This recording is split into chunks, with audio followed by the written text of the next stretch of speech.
Hi everyone, welcome back to Math 245. Today is week 8, day 1. Wow, week 8 already. Whew. And this is lesson 42. This is all about how to identify what we call a binomial experiment. So what is a binomial experiment? Well, it is an experiment in which the following conditions are met. First of all, there are a fixed number of trials, so you can't go just on and on forever. The trials are independent of each other. That means that what happens in one trial does not affect any other trial. There are exactly 2 possible outcomes in each trial, and the probability of each outcome remains consistent in every trial. So let's practice identifying if an experiment is binomial or not. In our first example, 50 names are placed in a jar and one is drawn and kept out. Then another is drawn and one more after that. Is that a binomial experiment? So first of all, we need to check to see if there are a fixed number of trials. So we are drawing 3 names, always, and that's it. So this condition is met because we are only choosing 3 names. So yes, we are only choosing 3 names. That is the number of trials we have is 3.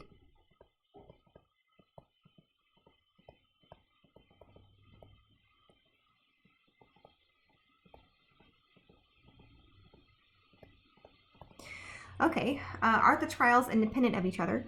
What happens in one trial does not affect any other trial. Well, if I pull the name Amanda first and I keep it out, then it's impossible for me to pull the name Amanda again. So what does happen in a trial does affect what could happen in the next trial, right? If I pull Amanda once, there's no way I can pull Amanda again. So this means that the trials are not independent of each other because what happens in one trial does affect the possibilities for the other trial, since the names are kept out.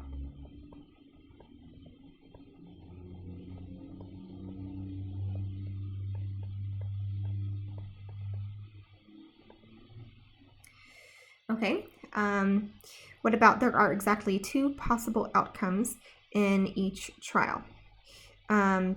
Sure, so this is true, right? Either your name is drawn or your name is not drawn.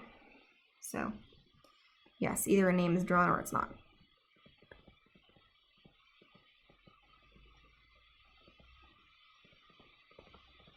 So either a particular name is drawn or not.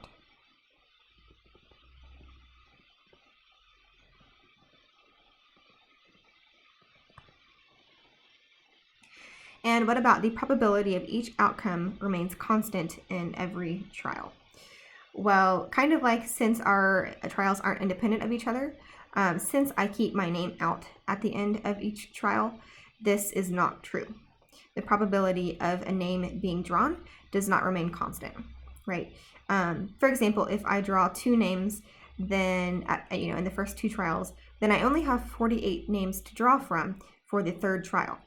So if I have the name Athena in there and it's not drawn in the first 2 trials, then my probability goes from 1 over 50 to 1 over 49 to 1 over 48. So my probability of the name Athena being drawn is increasing with each trial. So this is not true.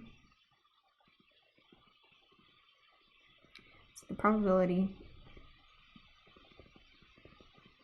of drawing a name increases if it's not drawn.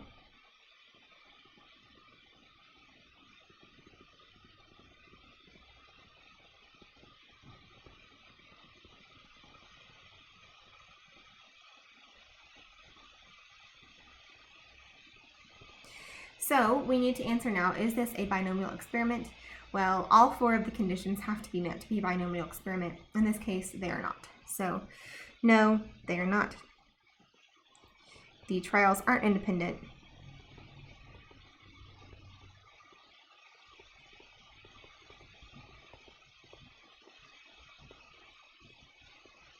Of each other. And the probability of each outcome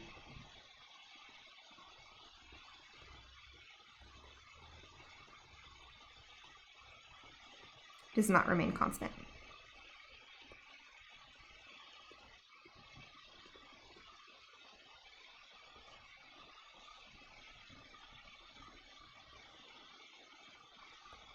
So this particular example is not a binomial experiment. Let's do another example.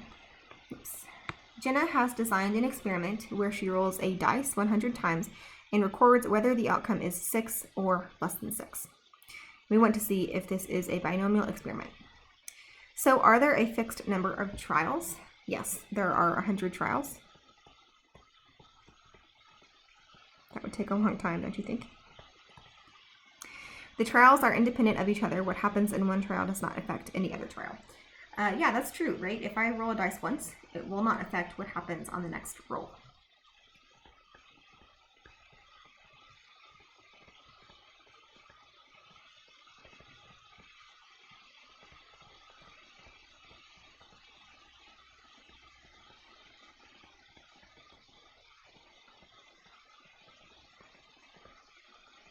Okay, there are exactly 2 possible outcomes in each trial. Well, obviously we can have 6 ways to roll a dice, but what Jenna cares about is whether it's 6 or less than 6. So our 2 outcomes are 6, less than 6, so yes, this is true. The outcomes are 6 or less than 6. Finally, the probability of each outcome remains constant in every trial.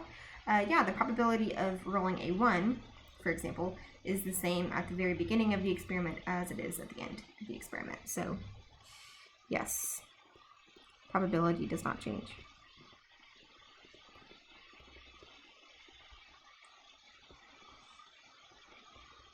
So, is this a binomial experiment? Well, it sure is, because all of our conditions are met.